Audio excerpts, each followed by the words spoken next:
देखते हैं आज व्यंजन संधि के दूसरे नियम के बारे में। ठीक है, पहले में हमने देखा व्यंजन संधि का पहला नियम, अब देखते हैं व्यंजन संधि का दूसरा नियम। ठीक है, दूसरा नियम ये कहता है कि यदि पहले शब्द के अंत में का, चा, टा, ता, पा में से कुछ भी हो तथा दूसरे शब्द के प्रारंभ में मा या ना हो तो जो पहले शब्द के अंत में कुछ भी होता है वो अपने के पांचवे में कन्वर्ट हो जाता है।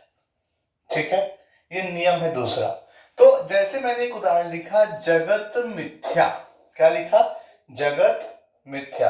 तो जगत मिथ्या का मतलब क्या होता है? जैसे ता जो है ना अपने के पांचवे में, तो जगन मिथ्या हो जाएगा।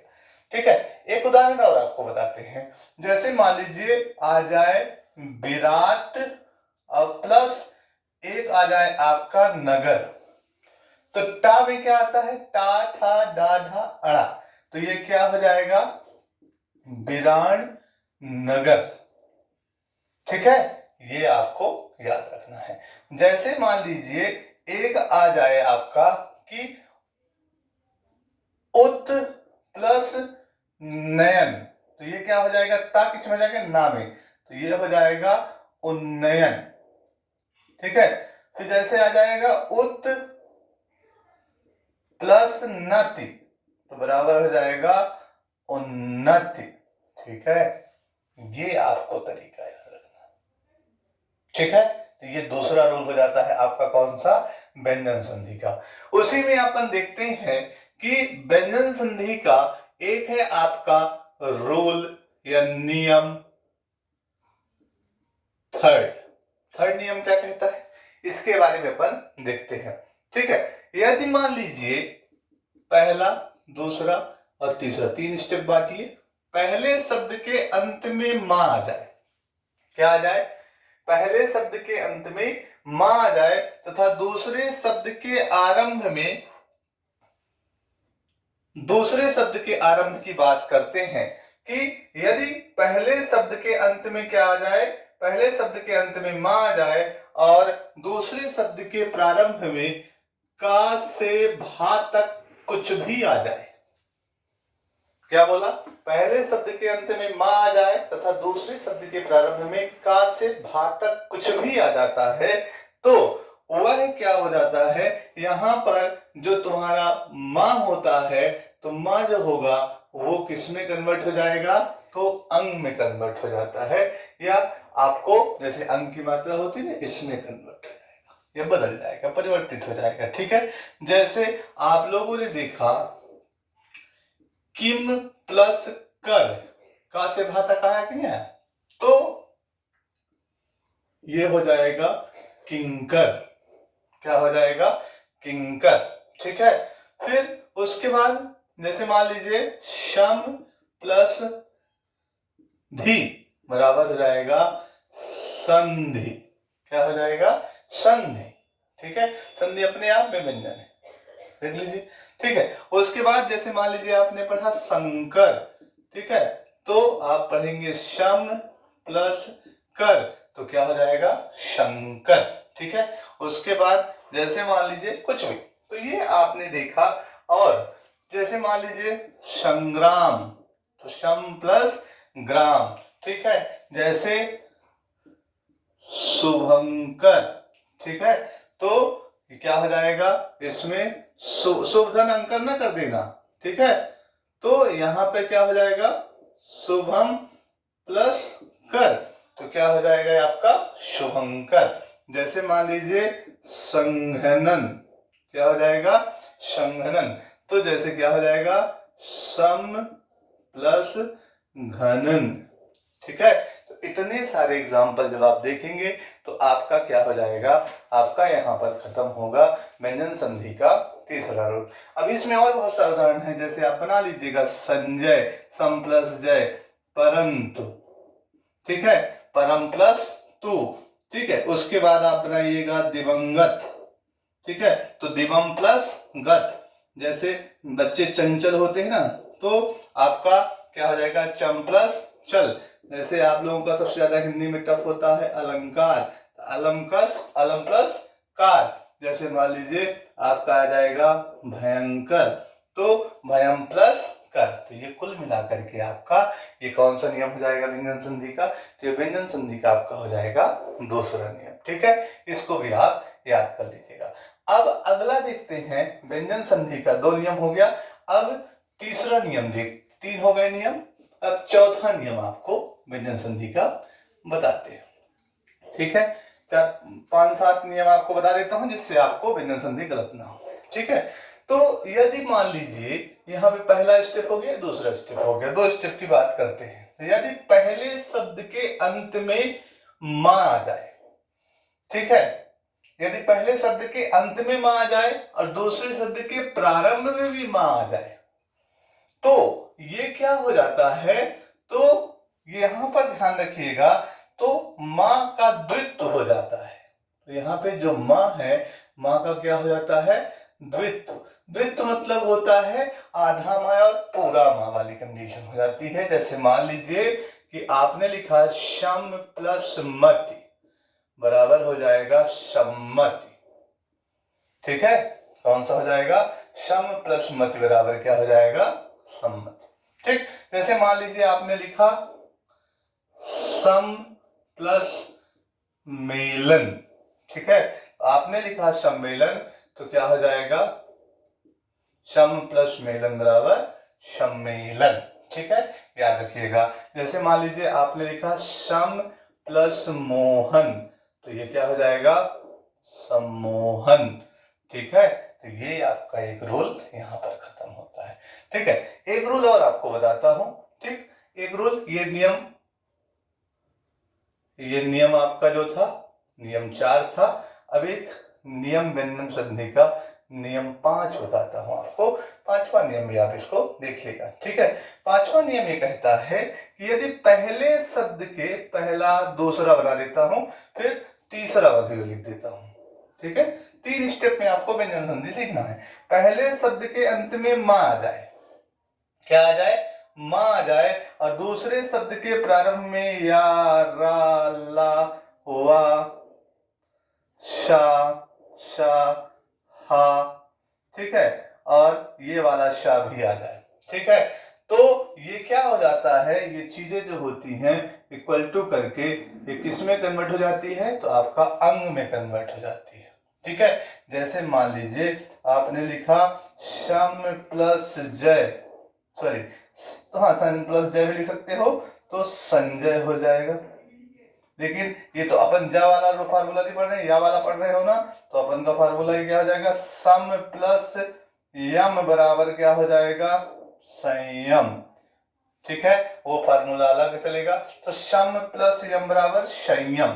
ठीक है, फिर आप लोग पढ़ेंगे संलग्न। मान लीजिए एक उदाहरण पढ़ते हैं, तो संलग्न को कैसे बनाओगे, तो सम प्लस लग्न। ठीक है, ये मां किस में हो जाएगा, व्यंजन में कन्वर्ट हो जाएगा। तो ये फार्मूला आपका क्या हो जाएगा। और जैसे इसका उदाहरण आप पढ़ लीजिए, जैसे मान लीजिए आप पढ़ेंगे संसार, तो शम प्लस शार बराबर क्या हो जाएगा, संसार। जैसे मान लीजिए आप पढ़ेंगे संशय, तो सम प्लस शय बराबर क्या हो जाएगा, संशय। ठीक है, जैसे मान लीजिए आप पढ़ते हैं संरक्षण, संरक्षण पढ़ना है, संरक्षण में क्या हो जाएगा, तो आप लोग संरक्षण पढ़िए, तो सम प्लस रक्षण। जैसे मान लीजिए आप पढ़ते हैं संविधान, तो सम प्लस विधान।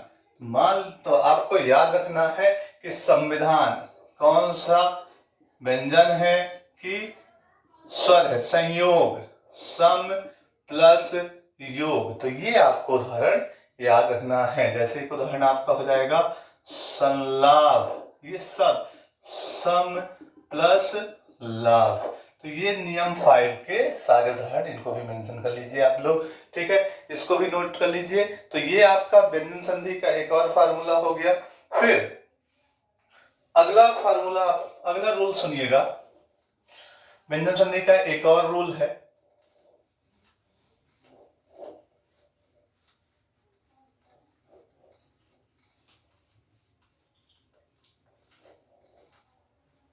उसके बाद व्यंजन संधि आपको कहीं किसी से पढ़ने की जरूरत नहीं है, ठीक है। ये इजी फॉर्मेट है व्यंजन संधि का। अक्सर आप लोग टफ फॉर्मेट किताबों से पढ़ते हैं। ये 2-3 और बोले सुनिए। नियम आपका जो है नियम 6 की बात करते हैं, ठीक है। नियम 6 क्या कहता है? पहले शब्द के अंत में ना है, ठीक है। तो ना जो होता है तो हाँ सुनिए, अभी ये वाला रूल है, सुनिए।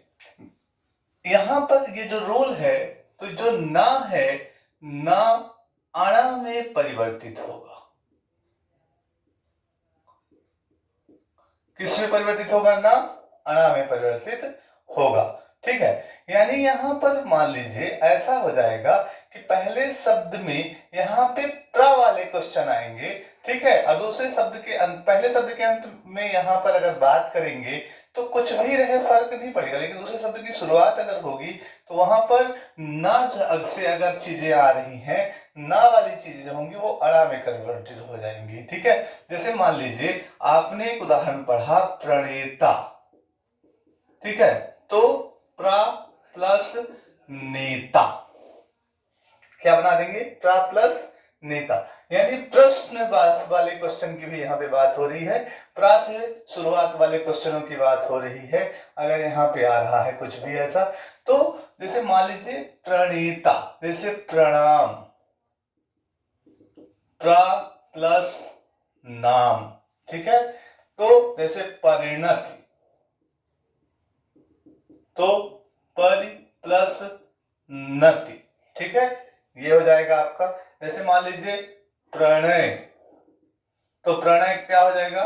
प्रा प्लस नय। जैसे मान लीजिए परिणाम, तो प्र, अच्छा परिणाम पढ़ रहे हो तो परि प्लस नाम, ठीक है। तो ये कुल मिलाकर के ना का अणा में परिवर्तित हो, ना अणा में कब परिवर्तित होता है ये भी आपको यहाँ पर ध्यान देना है, ठीक है। नोट कर लीजिए। फिर उसके बाद अगला देखते हैं कि जो है आपका, अब यहाँ पे दूसरे शब्द वाले मेन यहाँ पे देख रहे हैं। जैसे मान लीजिए कि आपका जो है तो सा जो होता है, सा का श में कन्वर्ट होना एक नया नियम है। नियम आपका है 7, सा का सा में परिवर्तित होना। शा का शा में कैसे परिवर्तन होगा? जैसे मान लीजिए आपने लिखा अभिषेक, तो क्या हो जाएगा? अभि प्लस अभि प्लस शेख, क्या हो जाएगा? इसको तोड़ ऐसे बनाना, पेपर में ध्यान रखना क्वेश्चन ऐसे गलत होते हैं। जैसे मान लीजिए एक हो शब्द है अभिषेचन, तो अभि प्लस सेचन, ये यही चेक करेगा कि आपका आपने सीटी वाला सा लिया है कि सरौता वाला सा कि षटकोण वाला सा, कब कहाँ ले क्या लेना है, ठीक है। जैसे मान लीजिए आप लोग पढ़ रहे हो सुषुप्ति, तो क्या हो जाएगा? सु प्लस ये सुषुप्ति बोला है ना, सुषुप्ति, ठीक है। तो आपका सु प्लस सुप्त, ठीक है। जैसे आप पढ़ रहे हैं विषम, तो विषम का क्या बनाओगे? तो आपका बन जाएगा बी प्लस सम, ठीक है। जैसे मान लीजिए आप बना रहे हैं परिषद, तो परि प्लस सद, ठीक है। जैसे आप बनाएंगे सुषमा, तो आपका क्या हो जाएगा? सु प्लस समा, ठीक है। जैसे आप बनाइए अनुषंगी, तो अनु प्लस संगी, तो ये जैसे आप बनाइएगा उपनिषद, तो ये क्या हो जाएगा? उपनि प्लस सद, यानी सा का सा में कन्वर्ट होना, ना का अणा में परिवर्तित होना। ये दो उदाहरण आप इसको भी नोट कर लीजिए, ठीक है। एक दो और बचे हैं, बस फाइनल खत्म करते हैं।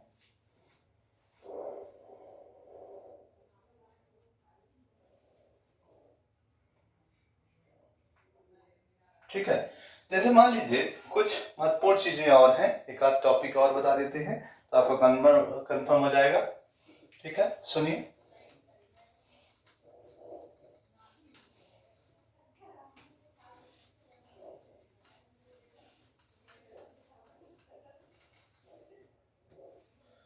जैसे मान लीजिए कि कभी कभी ऐसे क्वेश्चन किए जाते हैं, उद्धार, ठीक है,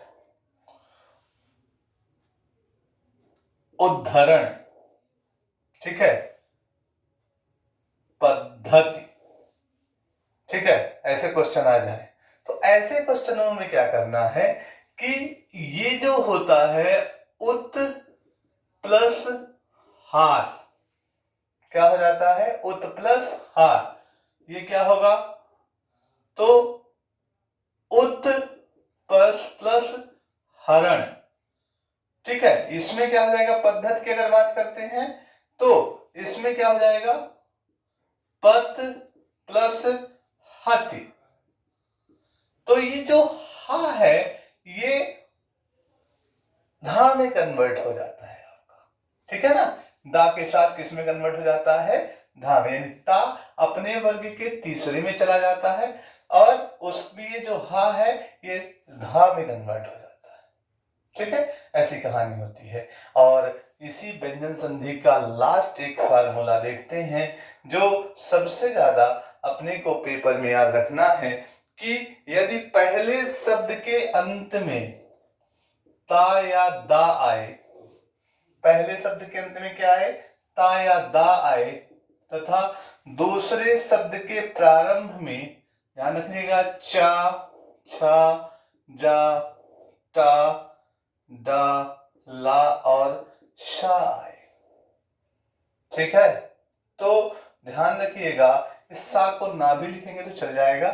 तो ये जो होता है तो ये डबल में चाचा हो जाएगा, ये हो जाएगा चाचा हो जाएगा, ये जो हो जाएगा जा हो जाएगा, ये टा हो जाएगा, डा हो जाएगा, ला हो जाएगा, ठीक है। ऐसे कन्वर्ट हो जाते हैं। जैसे पेपर में सबसे ज्यादा एमपीएसआई में क्वेश्चन आता है उज्ज्वल, बच्चों से पूछा जाता है उज्ज्वल लिखते बनता है कि नहीं बनता है, तो क्या करोगे, उत प्लस ज्वल बराबर क्या हो जाएगा, उज्ज्वल। जैसे मान लीजिए आ जाए आपका सज्जन, तो सत प्लस जन बराबर क्या हो जाएगा, जैसे आपसे क्वेश्चन आ जाएगा उड्डयन, ठीक है, उड्डयन, ठीक है। तो इसको आप क्या करोगे, उड ना लिख करके आप लोग क्या लिखोगे, उत प्लस डयन, ये क्या हो जाएगा, उड्डयन। जैसे मान लीजिए आ जाएगा उल्लेख, क्या करोगे, उत प्लस लेख। तो ये कुल मिला करके ये किस में कन्वर्ट हो जाएगा, यानी जब ये शायद पहला जो शब्द के अंत में ता या दा है, दूसरे शब्द के प्रारंभ में ये चीजें आएंगी तो ये अपने में जस्ट अपोजिट में क्या हो जाएगा, कि एक क्या हो जाएगा, यहाँ पे रिपीटेशन होती है, द्वित्व वाली चीजें आ जाएंगी। क्लियर हुआ कहानी, ठीक है। तो ये तो था आपका व्यंजन संधि की कुछ महत्वपूर्ण चीजें, ठीक है। इनको आप नोट कर लीजिए और फिर मैं आपको अगली क्लास में विसर्ग संधि के बारे में बताऊंगा, ठीक है। नोट करिए और अच्छे से